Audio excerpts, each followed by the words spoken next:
Welcome to the Faith-Focused Free Thinking Podcast, a ministry of Ozaki Congregational Church in Grafton, Wisconsin. This is our 16th episode, and we're glad you're with us.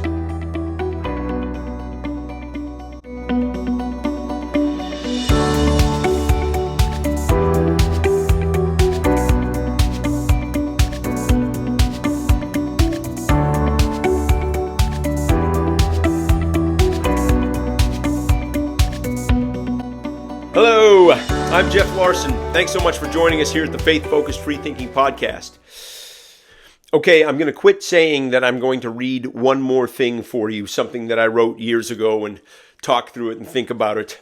I keep getting reminded of these things or thinking of them again or coming across them again, and they at least sort of give a direction for each podcast episode, and that's helpful in some ways, particularly as I get to the time that I need to record another episode and think, what direction am I heading? So I want to read a correspondence I had with one of my uncles a few years ago, and hopefully that's interesting for you. I was actually thinking today, though, I was originally thinking I was going to talk through Science Mike's axioms, and I'll leave that for another episode, but I thought I would just throw them out there for you again, or remind you of them. I have told you before about a guy named Science Mike. His real name is Mike McHargue, and together with a guy named Michael Gungor, they started the Liturgists podcast about 10 years ago, 2014, I think it was. And both of them grew up in conservative religious environments, and then both of them abandoned faith completely for a while. Mike McHargue would have called himself an atheist, and even though he was still teaching Sunday school, he would get into online debates with people. And as part of that, he began coming up with definitions for God and faith and prayer and Jesus and all of these things, definitions that even an atheist could agree with, like who is God? We can all agree with this definition of God. And axioms are self-evident statements that need no further justification. And so as Mike McHargue, or Science Mike, began to come up with these statements, these definitions, he would put them out there online for people to comment on. And so I found them really, really interesting. I mean, for a person who kind of can't grasp the idea of God or doesn't believe in God, and yet is searching for meaning and peace and purpose in the world, as we all are, maybe these definitions are a helpful place to start. And so we'll talk about all of them at some point on another episode.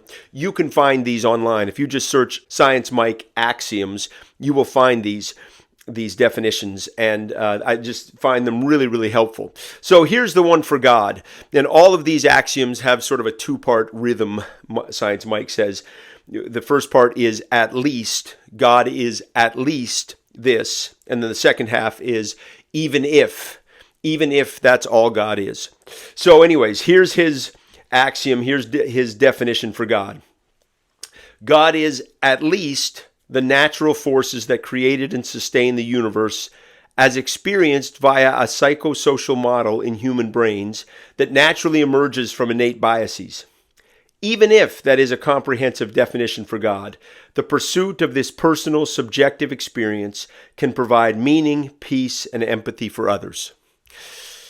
So I think that's such a great definition. I mean, we're all looking for meaning and peace, right? And even as we pursue a personal, subjective experience with whatever it is that caused or created or sustains the universe, that can be a positive thing. And even though, hey, we're all affected by innate biases, we all have experiences that shape the way we think and the way we look at the world and the way we look at the universe. And that's going to shape the way we understand God, or that we understand the forces that created the universe. And that's okay. But the pursuit of that, our experience of understanding of God, it can be a good thing. So anyways, look those up, Science Mike's axioms, and we'll talk about them on a future episode. Today, though, I want to talk about, this correspondence I had with my uncle. And my uncle grew up, as did my dad, in a conservative religious environment, and taught that the Bible was inerrant and everything in the Bible is true, or we believe that everything in the Bible is historical, kind of thing. And my uncle was a math professor, and so he reads some of the things in the Old Testament and just think it just seems preposterous, like the description of the Israelites wandering through the desert, and God miraculously providing for them water from the rock, or manna from heaven, or quail that would come in and give them meat. And our estimates of the number of people there from the historical record, or from the biblical record, rather, that we believe to be historical. I mean, a conservative estimate would say there were 2 million people wandering in the desert for 40 years. And one passage in Numbers talks about 600,000 men. And so my uncle took that, 600,000 men, and the description of God providing quail as meat for them to eat, because the Israelites were grumbling that they only had manna to eat. And they only had manna to eat and water to drink, and they sort of grumbled against God, and God was like, okay, I'll give you some meat, and provided this quail. So my uncle does the calculations on how much quail God provided, and how much would have been required for 600,000 men, and then how much quail God provided according to the biblical record, and then how much each of them would have had to pick up, and all of this. And he just he ends up with 33 billion cubic feet of quail that would have filled boxcars full of quail, and then they would have to gather that. They would all have to pick up enough quail, and he's like, it's just preposterous, that it just could not have happened. And so he says, with no disrespect to God, this is my uncle writing, with no disrespect to God, I think this whole story is a gross exaggeration and is not true. It's entertaining but unbelievable. If it really happened as described, the world has never before or since seen such a pile of food, and has never seen workers work as fast. It's humorous to contemplate. And then he says, why it's written and what we're supposed to learn from it, God only knows.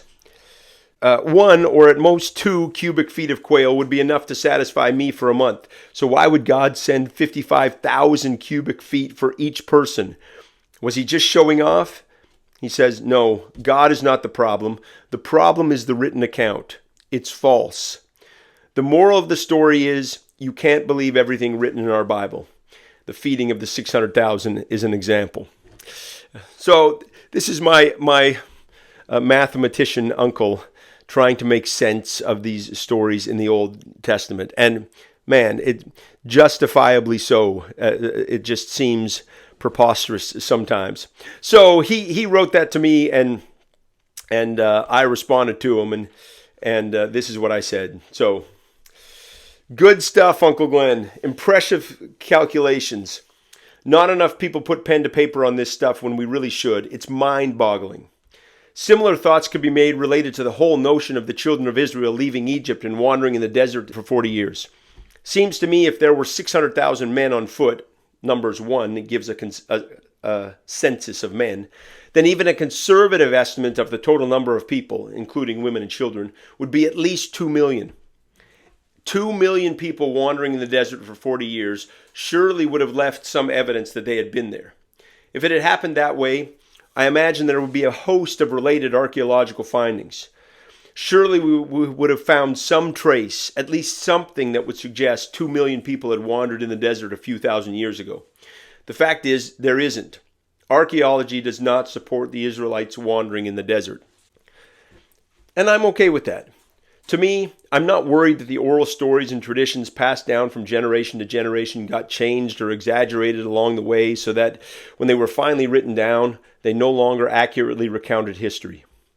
Maybe Abraham, Isaac, and Jacob were originally leaders of separate tribes, and as the story developed, they gradually became grandfather, father, and son. Who knows? And I guess I'm okay with not knowing. Now, I get the moral of the story being you can't believe everything written in our Bible. Too many people have dogmatically asserted that you can believe everything written in our Bible, or that everything in our Bible is historically accurate. And to those people, I want to say, having faith in God does not mean that 2 plus 2 is 5. Faith is not unreasonable or illogical. Not that we don't believe in the supernatural, or in that which may go beyond reason, or may go beyond our ability to understand. But we don't need to feel that our faith is threatened because we can't make sense of everything. We shouldn't be scared or feel the need to work so hard to make everything line up. Not everything in the Bible is historically accurate, and that's okay. I was talking with a friend about this yesterday, a guy who has his PhD in New Testament. It comes from a conservative evangelical tradition. He's a young guy, open to the discussion and adverse to traditional and dogmatic ways of thinking. He wants to study the Bible intelligently and honestly, so he gets and even appreciates people's reaction against the dogmatism of traditional ways of thinking. We study to know what we can know, accepting our own limitations and letting the chips fall where they may. And we study for more than just knowledge, also asking how faith in the God represented in the Bible contributes to life and to the world. To me, from the biblical stories we do have, with their mixture of fact and fiction, I find something to learn about God and humanity and about their relationship to one another. I find something to wrestle with, to struggle through, to think about as I examine my own life and my own journey of faith in who I believe God to be. I read some of the Old Testament and think, no, I don't think God is like that.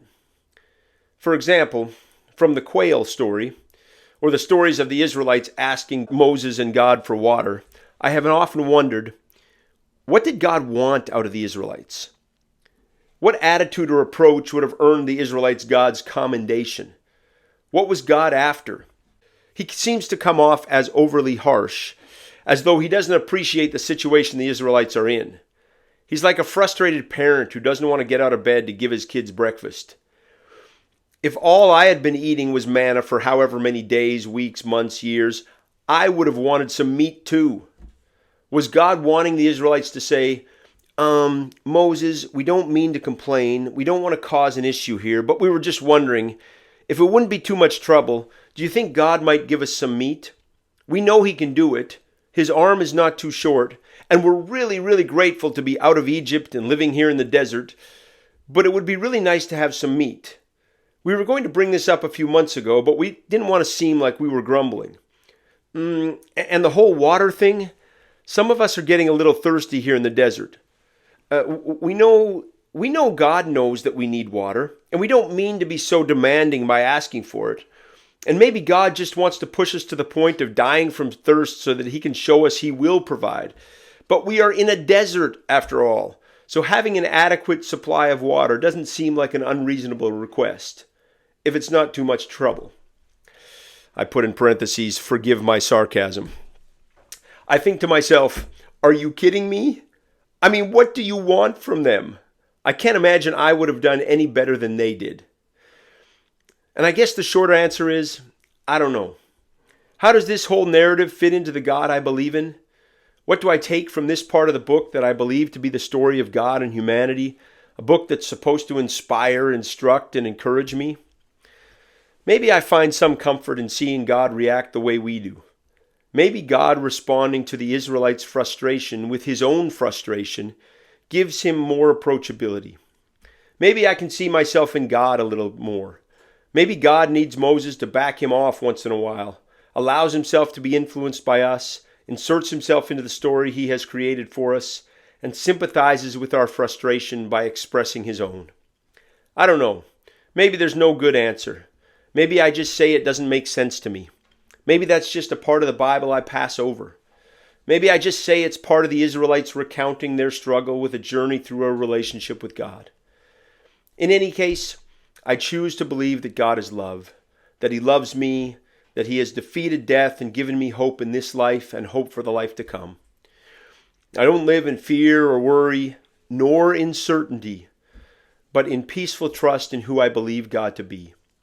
I continue to find inspiration, instruction, and encouragement in the Bible, even as I work to be intelligent and honest in my study, accepting my own limitations and choosing to believe God goes beyond them. Maybe you've already listened to the liturgist's stories, episodes 6 and 7, but I think you would really like them. The stories, of course, begin in episode 6 and build into 7. But near the beginning of 7, Science Mike gives his axioms related to God, Jesus, the Bible. And the axioms say, God is at least, and even if God is only, still. Or, the Bible is at least, and even if the Bible is only, still. I'm not representing them very well, but for Science Mike, these axioms were starting points that gave him intellectual permission to lean into faith when he had lost it. I think you'd find it interesting. Thanks, Uncle Glenn. All good stuff. So, that was my correspondence with my uncle. Interesting that I reference Science Mike's axioms at the end there. I found them helpful at that time. I think this was written in 2017, maybe, or maybe early in 2018. So I hope you find it helpful as well. Again, we read the Bible. I read the Bible, if I can say it this way, for what it's worth. For the story of people that have gone before and their attempt to make sense of themselves and make sense of the world and make sense of God and their relationship to God. And yeah, we find something helpful in stories, and as we do our best to make sense of ourselves. So I hope, maybe that contributes in some way to our own peace, our own freedom from needing to get it right, and yet holding on to a trust that God is good, that the forces that created and sustain the universe are good and are life-giving, and then maybe we are motivated to be life-giving to ourselves and to those around us, and to find hope in the world. So that is it. That is episode 16. I hope it's helpful for you. As always, don't hesitate to shoot me a note, jeff@occhurch.org. And I hope you have a wonderful Christmas season, and we will see you in the new year. Thanks so much for joining us.